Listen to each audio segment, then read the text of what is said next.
예.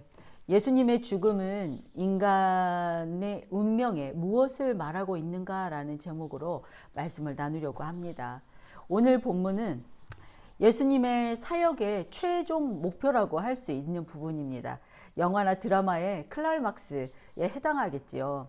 하나님의 뜻이 이루어지는 부분입니다. 예수님의 죽음으로 세상을 구원하시는 굿 뉴스, 바로 복음입니다. 그리고 예수님의 십자가 죽음으로 인해서 일어나는 세상의 변화된 일들이 이어서 나옵니다. 오늘 본문을 크게 두 단락으로 나누어 보았는데요. 45절에서 50절까지는 예수님이 십자가에서 마지막으로 영원히 몸을 떠나가시는 부분이고, 두 번째 단락은 51절에서 54절까지는 예수님의 죽음을 맞이하실 때 일어나는 이 땅에서의 사건들이 자세하게 묘사되어 있습니다. 여러분, 우리가 고난을 닥칠 때 어떻습니까? 우리는 정말 지옥 과도 같다고 느껴지시지 않습니까? 저는 지옥 같다고 느껴지던데요. 지옥 같다고 느끼기에 차라리 죽여달라고 하나님 앞에 이렇게 부르짖고 그러지 않았습니까? 그렇지만 믿는 저와 여러분에게 고난이 곧 축복이라고 말씀하셨습니다. 오늘 말씀을 통해서 왜 고난이 축복이 되는지, 예수님의 십자가 대속의 죽음과 또 우리가 당하는 고난과 연결하여서 고난의 의미와 이유를 알아보려고 합니다. 바로 본문으로 들어가겠습니다. 첫 번째 단락입니다. 제 45절과 46절 말씀. 제6시로부터 온 땅이 어둠이 임하여 제9시까지 계속되더니 제9시쯤에 예수께서 크게 소리질러 이르되 엘리 엘리 라마 사박다니 하시니 이는 곧 나의 하나님 나의 하나님 어찌하여 나를 버리셨나이까 하는 뜻이라. 아멘. 그동안 예수님은 조롱과 수치와 채찍질로 정신적도 육체적으로 고통을 당하셨는데, 오늘은 거기에 더해서 영혼의 고통까지 당하십니다. 예수님은 십자가상에서 영혼이 고통으로 어두워졌기에 그 예수님으로 인해서 이 세상이 온통 어두움에 잠겨 있습니다. 그때 예수님은 아버지 하나님과의 이 영혼이 단절됨을 느끼시고 두려워하십니다. 예수님은 이 십자가에서 죽음이 두려운 것이 아니라 하나님 아버지에게 버림을 받는 것이 두려워서 하나님에게 소리를 질러 외칩니다. 엘리 엘리 라마 사막다니, 나의 하나님 나의 하나님 어찌하여 나를 버리셨나이까. 이때 예수님은 철저하게 하나님에게 버림을 당하신 게 맞습니다.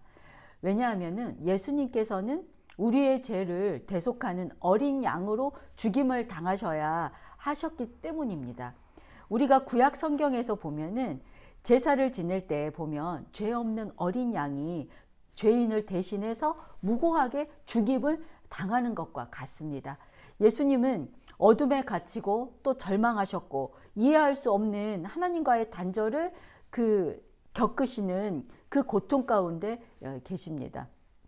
우리가 당하는 고난의 3종 세트와 같습니다.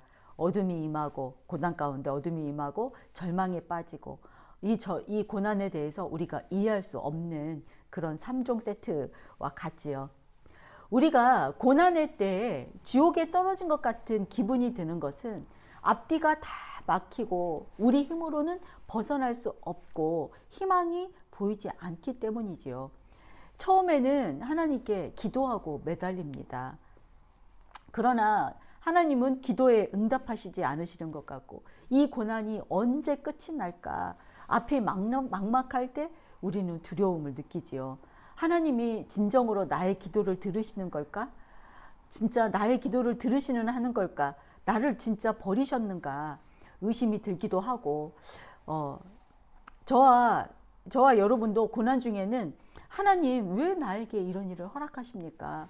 하나님의 뜻을 이해하지 못하고 원망할 때가 얼마나 많이 있었습니까? 그러나 오늘 예수님의 고난에서 우리가 이 고난의 해답을 찾게 되시기를 소망합니다. 예, 우리 모두가 알고 있듯이 예수님의 십자가 고난 후에는 이 세상을 구원하는 놀라운 대역전의 드라마와 같은 놀라운 비밀이 숨겨져 있습니다. 이것이 의미하는 바는 우리가 당한 고난 후에 그 놀라운 대역전의 축복이 기다리고 있다는 뜻과 같습니다. 그렇기에 고난을 당할 때는 이미 승리하신 예수님을 붙들고 인내하고 견디며 승리해야 하는 것입니다. 그리스도인의 고난에는 여러 가지 유익이 있습니다. 그 고난의 유익에 어떤 것들이 있는지 그 고난의 유익에 대해서 몇 가지 간단하게 정리해 보았습니다. 고난의 유익 첫째는 고난에는 답이 있습니다. 우리는 답이 없는 것 같은 고난이라고 하지만 고난에는 분명한 답이 있습니다. 예수님은 오늘 고난 가운데 계셨습니다. 이 세상에서 가장 큰 고난이라고 해도 아마 무방할 것입니다. 예수님은 재판 중에도 침묵하시고 조롱과 수치와 채찍질과 못박힘과 그 고난을 다 당하셨습니다. 그분은 가장 모진 고통이 자신을 치도록 허락하셨습니다. 이유는 바로 우리가 고난을 받을 때 우리와 함께 하시기 위함이었습니다. 그렇기에 하나님은 우리가 고난을 받는 중에 있을 때 우리와 항상 함께 하심을 믿으시기 바랍니다. 그 고통의 고난을 하나님이 나와 항상 함께 하심을 깨달은 후에는 우리는 고난을 당하게 하신 하나님을 더욱 신실하게 예배하게 되는 것입니다. 고난을 당한 사람이 신실한 예배자가 되는 것보다 더 확실한 응답은 없을 것입니다. 중요한 것은 고난 중에 하나님이 개입이 있었기 때문에 우리는 예배할 수 있다는 것을 알아야 합니다. 네, 그분은 우리를 결코 포기하지 않으시는 분이기 때문입니다. 예, 고난의 유익 둘째는 고난에는 교제가 있습니다. 예수님은 십자가에서 강도와 교제를 나누었기 때문에 강도는 구원을 받을 수 있었습니다. 예수님은 이렇게 고통받는 이에게 교제를 통해서 인내하도록 격려하시고 힘을 주시는 분이십니다. 예수님이 최고의 고난을 겪으셨기 때문에 우리의 고난을 다 이해하십니다. 또한 우리를 결코 버리지 않으시는 분임을 믿고 고통의 때에는 끝까지 주님을 의지하셔야 한다는 것입니다. 빌립보서 3장 10절에 보면은 내가 그리스도와 그 부활의 권능과 그 고난에 참여함을 알고자 하여 그의 죽으심을 본받아. 예, 바울도 이렇게 고백했습니다. 예수님의 고난에 동참함으로 주님과의 교제에서 멀어지지 않으려고 했던 것입니다. 그리고 오늘 본문에서 예수님과 같이 고난의 한 요소라고 할 수 있는 하나님과의 분리를 인내하고 견뎌내야 하는 것입니다. 왜 나에게 이런 고통을 주시는가에 대한 물음이 나올 때 우리는 너무 힘들기 때문에 기도조차 잘 하기 힘들겠지만 그렇기에 더더욱 예수님의 십자가를 생각하고 예수님의 십자가야말로 하나님이 우리를 향한 사랑의 확실한 증거 아닙니까? 그렇기 때문에 이제는 우리가 하나님의 십자가를 알기 때문에 저와 여러분도 십자가를 알고 있기 때문에 응답하지 않으시는 것 같고 잠시 버림받는 것 같이 느껴질 때라도 하나님은 결코 우리를 포기하지 않으시는 분임을 믿고 하나님을 더 의지해야 한다는 것입니다. 네, 고난의 유익 세 번째는 고난에는 미래가 있습니다. 바로 희망이 있다는 뜻입니다.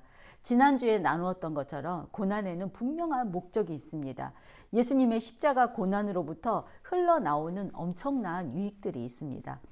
제자된 저와 여러분도 여러분의 고난에도 예수님과 같은 동일한 유익이 있습니다. 우리가 장차 받게 될 영광의 축복이 바로 그 유익이지요. 그 축복은 바로 고난으로부터 흘러나옵니다. 예수님의 갈보리 십자가에서부터 흘러나온 것처럼 우리도 그 고난의 십자가에 참여할 때 그 축복이 흘러나옵니다. 그리고 또 미래가 아닌 우리가 현재에 받는 유익도 많이 있습니다. 우리가 고난을 받을 때 우리의 인격이 다듬어지고 좋은 성품을 갖게 합니다. 그리고 또 고난의 때에는 또 우리 그 실생활에서 적용해 볼 때 예술적인 창작력이 나오게 된다고 합니다. 해리포터 굉장히 유명하지요. 영화로도 나오고 해리포터를 쓴 작가 조앤 롤링의 이야기는 다 아시지요. 정말 그 이혼하고 아기 하나 가지고 먹을 것이 없을 때 그 작품이 나왔다고, 그 창작력이 나왔다고 하지요. 음악하는 사람들도 굉장히 많습니다. 베토벤은 귀머거리가 되었을 때 운명 교향곡을 작곡했다고 합니다. 정말 운명 교향 들어보시면 아시는 곡인데 정말 대단한 곡이죠.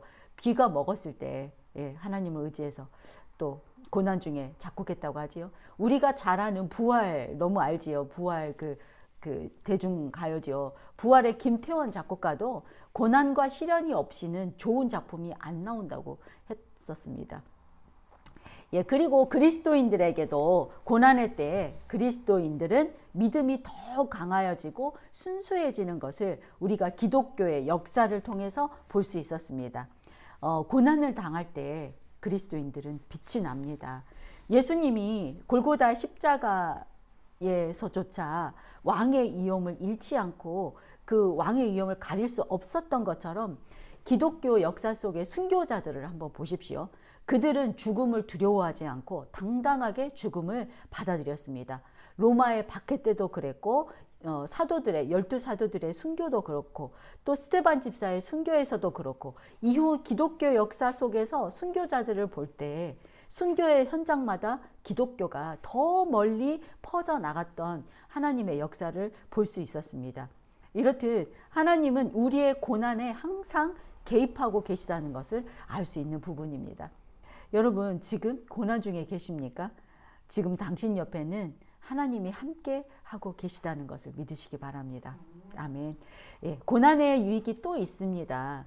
고난을 받는 사람만이 동정심과 보살핌의 마음이 체휼되어져서 진정한 이웃 사랑을 하게 할 수 있습니다. 그리고 또 고난을 통해서 하나님의 경고를 받게 되어지는 경우도 있지요. 그래서 우리는 우리의 믿음이 새롭게 태어나는 전환점이 되기도 합니다. 고난의 유익이 많이 있습니다. 여기서 더 이상 이제 여기서 고난의 유익에 대해서는 마무리하고 고난의 결론으로 고난의 유익 중에 가장 큰 축복은 바로 장차 오게 될 우리가 마지막 날에 혹은 우리 생이 끝날 때 하나님 나라의 영원한 영광에 이르게 되는 축복이 바로 고난의 유익입니다. 이렇게 고난의 유익들을 여기까지 살펴보았습니다. 고난이 유익임을 이제 믿어지십니까? 모두 믿어지는 은혜가 있으시기를 예수님의 이름으로 축원드립니다. 네.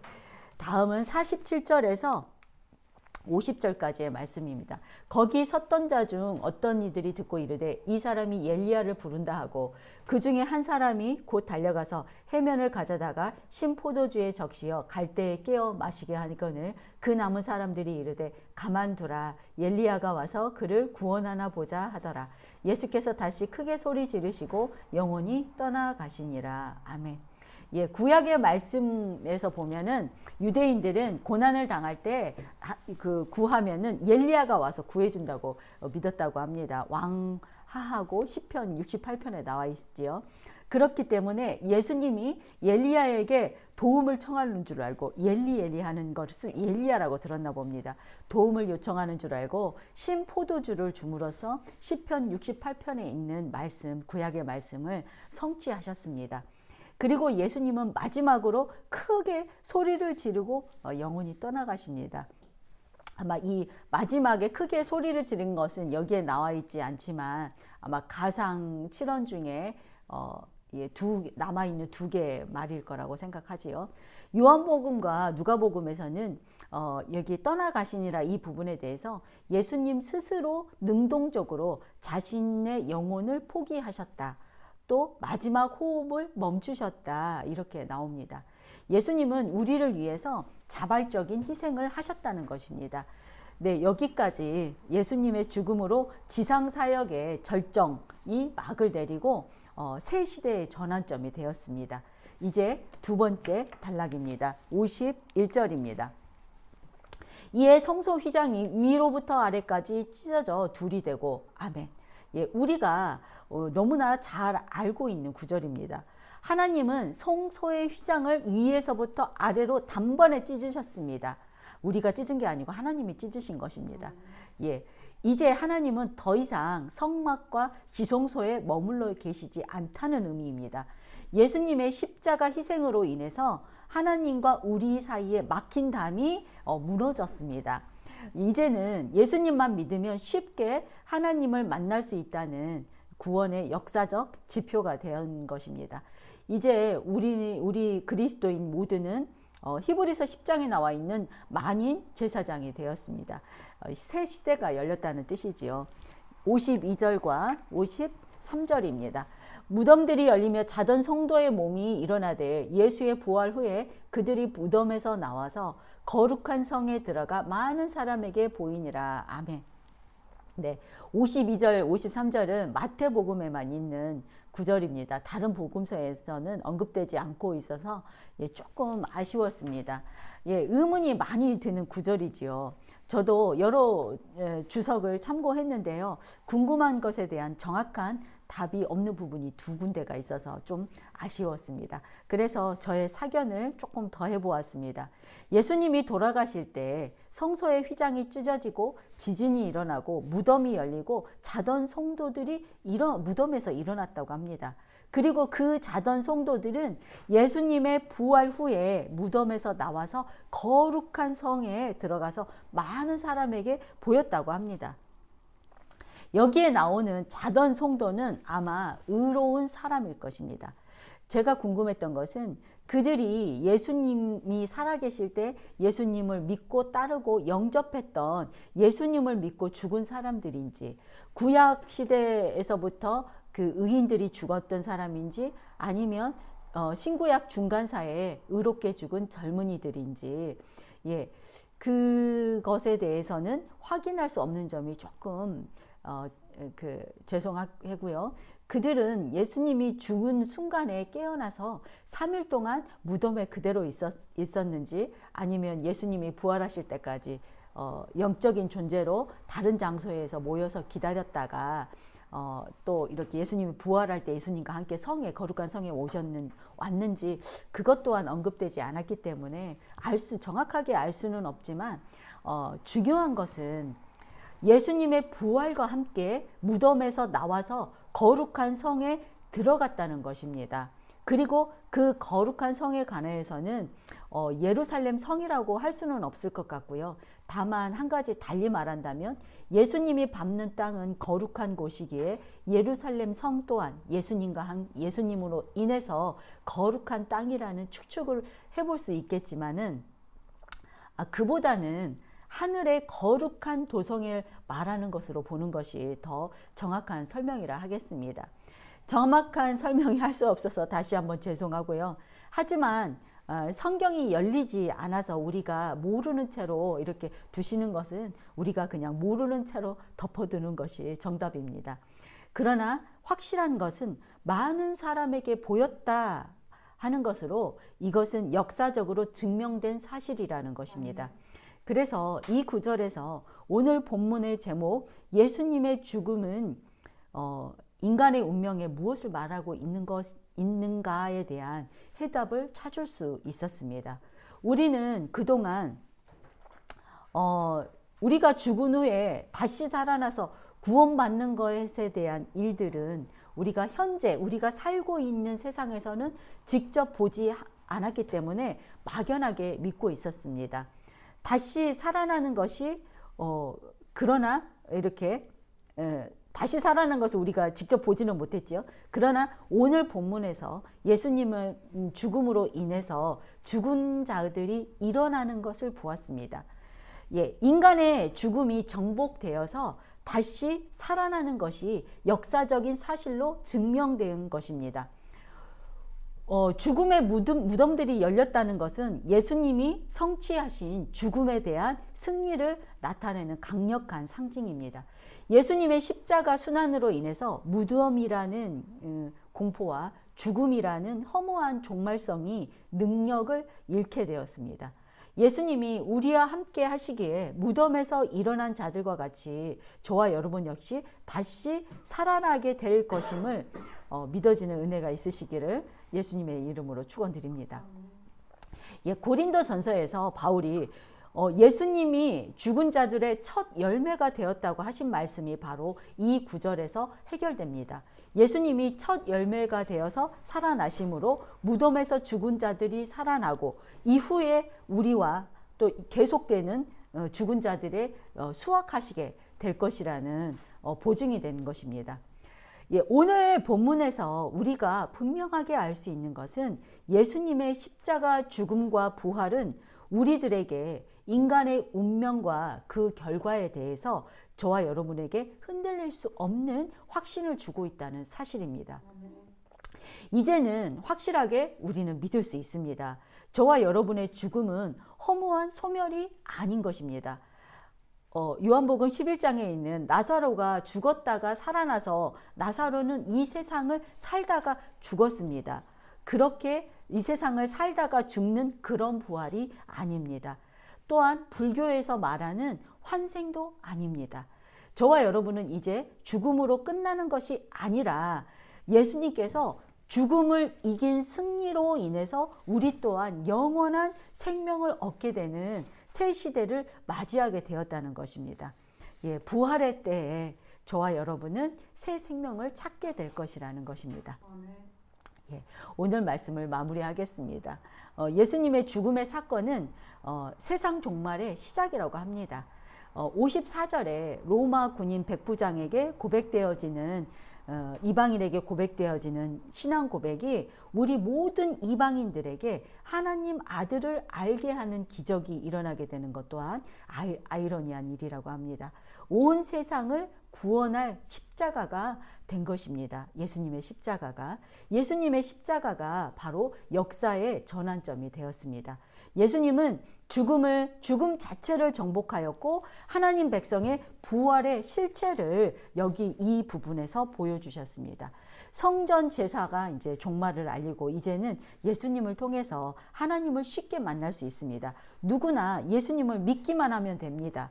무덤에서 일어나던 자들은 저와 여러분과 같은 성도들에게 미래의 부활의 실제를 상징합니다. 예수님을 믿는 자들의 부활을 보증한 것입니다. 그렇습니다. 승리자 되신 그리스도는 미래를 여는 열쇠입니다. 그렇기에 저와 여러분의 삶에도 이제는 옛사람이 죽고 새 사람으로 태어나야 합니다. 예수님은 이미 십자가에서 사망과 악을 이기셨고 다시 부활하심으로 우리에게 새 생명을 얻게 하셨습니다. 예수님의 십자가 죄를 대속한 죽음이 저와 여러분에게 체휼되어져서 고난 가운데 있을 때 하나님을 더 의지하고 집중해서 모두 승리하는 저와 여러분이 다 되시기를 예수님의 이름으로 축원드립니다. 네, 이 시간 입술을 열어서 하나님 앞에 주님 앞에 주님을